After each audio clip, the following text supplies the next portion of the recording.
Je ne sais jouer d'absolument aucun instrument de musique. Pourtant j'aime ça, de toute façon, qui n'aime pas la musique?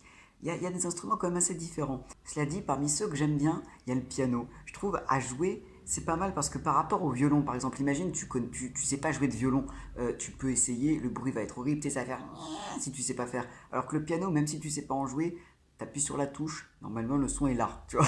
T'as pas besoin déjà de savoir faire pour que ça fasse des notes. Mais même si je n'y connais rien en piano, les films qui parlent de piano, bah des fois ça peut le faire. Les films d'animation, of course, est-ce que vous connaissez Piano Forest? Donc Piano Forest, c'est un film d'animation japonais qui raconte l'histoire de deux enfants d'environ une dizaine d'années passionnés par le piano, mais très différents. D'un côté, on a Shuei, qui est issu d'une famille de pianistes, une famille très aisée. Il a pris des cours de piano dès qu'il a su marcher, dès qu'il a été en âge d'appuyer sur les touches, comme on dit. Et pour lui, être pianiste, c'est une vocation. C'est presque une lignée familiale. Donc il est très très bon en piano, il le fait tout le temps, il est hyper fort, il doit devenir pianiste. C'est même pas qu'il veut, c'est que bah, c'est obligé, il est né pour ça limite. Et de l'autre côté, on a Kai, qui est un gamin, je vais pas dire un gamin des rues, mais un gamin d'un milieu social beaucoup plus bas, qui lui fait du piano pas dans une salle de musique ou pas chez lui, mais dans un vieux piano, abandonné dans une forêt. On ne sait pas exactement comment est-ce qu'il a atterri là. Et il en fait depuis qu'il a 3 ans. Il le fait pour s'amuser. Et petit à petit, il a gagné du niveau. C'est sa grande passion dans la vie, le piano. Uniquement de façon ludique, hein, uniquement pour jouer, mais ça lui a permis d'avoir un sacré talent. Donc voilà, l'histoire de deux garçons que tout oppose. Je déteste dans les histoires quand ça commence par deux personnages que tout oppose. C'est tellement cliché, mais en même temps, ouais, c'est ça qui rend le truc intéressant. Donc ces deux personnages, Shuei et Kai, vont se rencontrer et partager, on va dire, leur passion pour le piano et surtout leur vision du piano. Et tout cela va les mener à un grand concours de jeunes talents, de jeunes pianistes. On peut tirer des sons de n'importe quel piano. Ah, Mamilla, tu n'as aucune crainte à avoir, il marche très bien ce piano. Déjà, un truc super intéressant dans leur relation, c'est vraiment leur différence de classe sociale, parce que mine de rien, ça joue pas mal. Bah oui, c'est plus facile d'être fort en piano quand tu as deux pianos chez toi. Déjà, quand tu peux prendre des cours avec un prof, donc tu as les moyens de faire ça, parce que le piano quand même, et quand tu as un piano, c'est cher un piano. Deux pianos dans une salle de musique carrément. En fait, on en a deux, un droit et un à queue dans une salle de musique. Non mais tu plaisantes. Vous avez carrément une salle de musique. Alors que du côté de Kai, s'il n'y avait pas de piano dans la forêt, il aurait pu attendre longtemps pour jouer d'un instrument. C'est le fils d'une... Alors, on ne sait pas si sa mère c'est une prostituée ou une servante, parce qu'en fait c'est assez flou, parce que d'un côté elle dit ah, je prends mon service, mais en même temps il y a des phrases un peu bizarres. Ma théorie, je pense que dans la version japonaise, sa mère c'est une prostituée et qu'ils ont voulu, dans la version française, alléger le tout et donc changer des dialogues pour que ça fasse serveur. Dans la série, je sais qu'ils disent que c'est une prostituée.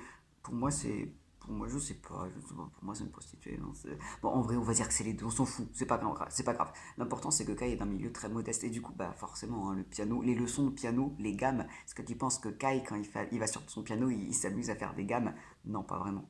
Alors, qui dit film sur un instrument de musique dit musique. Ah, putain, pour quelqu'un qui ne connaît absolument rien à la musique classique, c'est beau. Putain, c'est beau. T'as des musiques, bah, des musiques de piano, forcément. Ça fait du bien. Ça fait du bien, c'est beau à écouter. Même quand t'as pas l'habitude, surtout quand t'as pas l'habitude. C'est vraiment cool. Puis t'apprends, mine de rien, des choses. T'as des noms qui sont mentionnés. Bah, Mozart, évidemment, hein, beaucoup. Mais t'as aussi Chopin qui est intéressant. On parle un peu de Beethoven. T'as une petite scène intéressante où un professeur joue à Kai. Il y a différents airs qui sont très connus, en fait. Des airs de piano que tout le monde connaît et là il dit bah lui c'est Mendelssohn qui a fait ça, bah lui c'est Chopin, donc c'est très amusant, on apprend quand même quelques petites choses. Hormis les deux enfants, un autre personnage très très important dans le film, c'est Sosuke Hajino. C'est un professeur de musique de l'école des petits, et en fait, c'est à lui qu'appartient le piano dans la forêt. En fait, c'est un ancien grand pianiste qui a dû renoncer à sa carrière suite à un accident qui lui a laissé la main blessée, et pour n'importe quel artiste ou sportif ou quoi, une petite blessure, même une entorse à la cheville, quand tu cours, bah c'est foutu, tu vois. Là c'est pareil, la main, il peut se servir de sa main, mais quand c'est ton gagne-pain, quand t'es pianiste, bah, tu peux plus être au même niveau. Donc bref, c'est un pianiste déchu qui ne joue plus depuis longtemps, donc il a bazardé son piano dans la forêt au moment d'arrêter d'être pianiste. Et en entendant un jour Kai jouer du piano et en se rendant compte de son incroyable talent, il décide de devenir son professeur. Et alors, en règle générale, j'ai pas trop de problèmes avec le film, genre, il n'y a pas de gros problèmes, il n'y a pas de défauts ou quoi, mais juste une incohérence qui me fatigue. Je veux dire, ils savent pas à qui est le piano. Je veux dire, Kai, il dit qu'il est sur ce piano depuis qu'il a 3 ans, donc on va dire, ça fait 7 8 ans à peu près qu'il joue du piano tous les jours, comme il nous le dit, et il ne sait pas à qui appartient ce piano, étrange, surtout comme M. Agino, il lui dit, oui, c'est Eh mon bien piano. voilà, ce Et lui, piano qu'est-ce il qu'il répond? m'appartient. Vous dites n'importe quoi. C'est le mien. Si tu viens ici tous les jours, pourquoi t'as pas remarqué qu'il y avait son nom à côté? Tu vas pas me faire croire que tu l'as pas remarqué. C'est le seul reproche que je ferai au film. Sinon, à côté de ça, il est vraiment super. Alors déjà, la musique, voilà, si t'aimes le piano, si t'aimes la musique, je pense que c'est le genre de film qui déclenche des vocations. Je pense qu'après le film, t'as plein d'enfants qui ont dû se dire «Ah, j'aimerais bien jouer d'un instrument, jouer du piano». C'est normal, mais c'est bien, ça fait du bien les films comme ça. Un truc qui me fait rire, c'est la différence de caractère des deux gamins. Et la différence quand ils jouent du piano, c'est vraiment des gamins, des gamins que tout oppose, tu vois. Parce que Shuei, donc d'une famille, celui qui vient d'une famille riche, c'est quelqu'un d'assez effacé, d'assez timide dans sa vie, qui est pas forcément, qui a pas forcément une grosse confiance en lui. Après, on peut en parler, hein. Il est très intéressant à analyser, mais voilà, il montre pas une grosse confiance, une grosse assurance, et ça contraste avec quand il fait du piano, où là, par contre, il est tellement sérieux, tellement fort, tellement dur. Il est vraiment beaucoup plus impressionnant quand il joue du piano que quand il n'en joue pas, où là, il paraît beaucoup plus fragile. Et à l'inverse, Kai, qui a l'air si doux, si heureux, si calme quand il joue du piano. Et alors qu'en fait, quand il n'en joue pas, dès qu'il ouvre la bouche, il ne peut pas s'empêcher d'être grossier, mais c'est incroyable d'être grossier à ce point, dans le langage et dans les gestes. Vous croyez quoi? Que vous détenez la vérité suprême? Vous savez rien que de chi. Oh purée, Kai, si t'avais été mon élève, j'aurais tellement aimé te faire un croche-pied dans les escaliers. Je passe assez rapidement sur les intrigues pour arriver au concours. Le concours de piano. C'est le cœur du film et c'est aussi la thématique du film. La thématique du film, le sujet, c'est pas qui va réussir le concours de piano. Ça, on s'en fout. Ça, on s'en fout.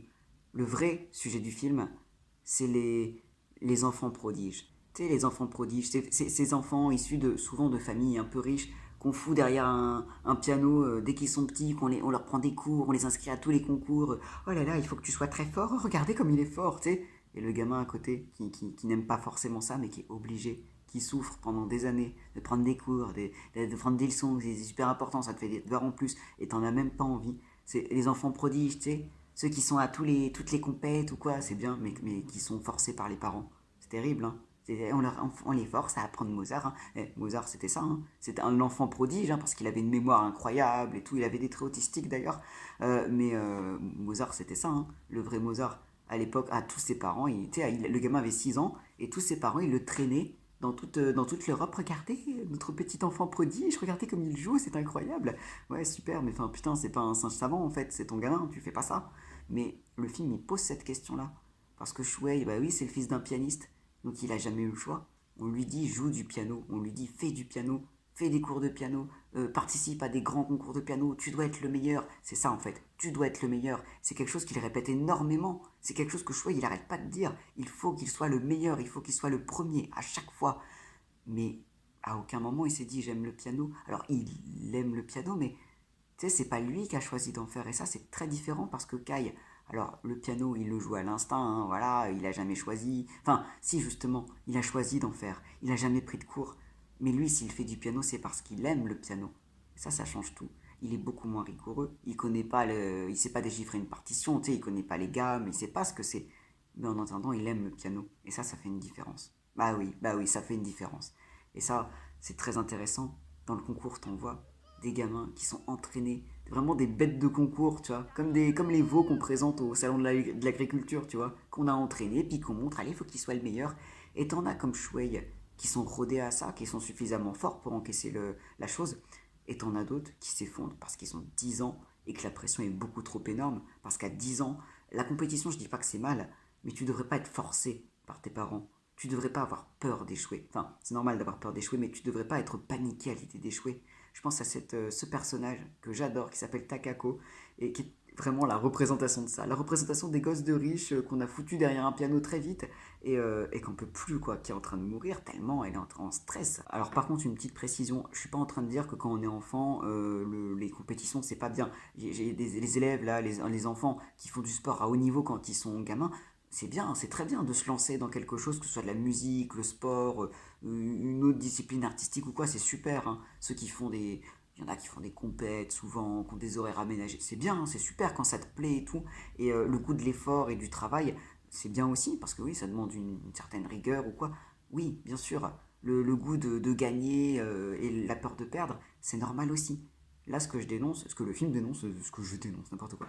Ce que le film dénonce, c'est vraiment quand l'enfant est utilisé par les parents. C'est vraiment quand l'enfant est dans une thématique, allez, faut être le meilleur, mais que ça lui ressemble pas, qu'on lui a pas demandé son avis. Et la morale, c'est que si l'enfant ne veut pas faire quelque chose, ça ne marchera pas. Il sera bon, hein, mais il sera pas heureux. Ça va le dégoûter du piano. D'ailleurs, c'est pour ça que le concours, au début, Kai n'a pas envie d'y aller. Bah oui, un concours, il s'en fout. Lui, il fait ça pour jouer, il a aucun esprit de compétition. Il y va pas pour gagner, hein. Il y va parce que son prof lui a dit je veux que tu participes au concours, pas méchamment. Mais il faut qu'il participe au concours pour se rendre compte de son talent. Mais pas du tout pour gagner, pas pour être le meilleur. Enfin, il y a un peu l'ego qui fait qu'il a un peu envie quand même d'être bien classé, mais tu vois que pour lui, c'est pas la compétition. Tu vois qu'il a pas du tout la même vision que les autres, tu vois. Lui, le piano, voilà, c'est pour s'amuser, c'est un défi personnel. C'est pas pour écraser les autres, c'est pas pour être premier. C'est vraiment deux choses différentes. Sauf que dans un concours, c'est une certaine mentalité qui est attendue. Et la deuxième grande morale du film, c'est mine de rien le travail. Eh bah ouais, eh bah ouais. Parce que Kai, il est prodigieusement doué. C'est vraiment, il est hyper talentueux, alors qu'il a jamais pris de cours, tu vois. Mais ça suffit pas. Eh bah ouais, ça suffit pas. À un moment, son prof lui apprend le morceau La valse du petit chien de Chopin. Je vais essayer de vous le mettre, j'espère que c'est pas disclaimer par YouTube, mais je vais essayer de vous le mettre. Donc une chanson sympathique. Et Kai n'arrive pas à la jouer. Bah ouais, parce que Chopin, c'est pas facile en fait. Faut s'entraîner. Tu peux pas la jouer d'un coup comme ça. Faut s'entraîner, faut s'échauffer, faut comprendre ce que nécessite ce morceau. Et ça, bah oui, ah bah oui. C'est un peu tous les gens qui ont beaucoup de talent, qui ont des facilités. Donc ça marche très bien pour eux. Puis au bout d'un moment, faut travailler. Eh bah ouais, faut travailler. Même quand on est deux au début. Et ça, tous ceux qui font un sport ou un truc d'artistique ou quoi vont le savoir. On peut être deux au début, on peut monter facilement. Il arrive toujours un moment où tu bloques et où il faut travailler pour continuer. Obligatoirement. Le piano, c'est amusant quand je peux jouer des morceaux qui me plaisent. Mais les leçons, c'est un vrai calvaire. Quand je pense qu'à Mamia, lui, il fait ça depuis qu'il a 4 ans. Et ça aussi, c'est une morale que j'aime bien. Le fait que, ouais, pour vraiment s'améliorer, Kai, il peut pas se reposer sur ses acquis. Tout grossier qu'il soit, il est obligé de bosser. Obligé de comprendre pourquoi est-ce que les autres font des gammes. Parce que faire les gammes, c'est pas intéressant, enfin, c'est pas intéressant, tu vois. Mais ça sert. C'est comme les sportifs, hein, l'échauffement. Ah, l'échauffement, c'est pas la partie la plus amusante, hein. Toi, t'as envie vraiment de faire le sport. Mais l'échauffement, tous les grands sportifs vous le diront, c'est très important. Mais c'est comme ça dans tout. C'est comme ça dans tout. Et ça, c'est intéressant aussi. On n'a rien sans rien. Faut vraiment travailler pour avoir un bon niveau. Et ça fait qu'à la fin, Kai est imbattable. Imbattable. Parce qu'il s'est amélioré techniquement. Parce que lui, par rapport aux autres, il aime le piano. Qu'est-ce qui peut l'arrêter ? Le fait qu'il n'est pas fait pour les concours. Un concours, c'est très, très particulier. On demande une chose précise. C'est pas un concours où on peut... Ah, lui, il est le meilleur. Non, il y a des règles. Et dans ce concours-là, il faut faire un morceau en particulier. Kai, il a un mouvement de lucidité, donc il part dans une impro totale qui est géniale. Il sèche tous les candidats. Mais c'est pas ce qui était demandé. Il n'a pas joué le morceau demandé.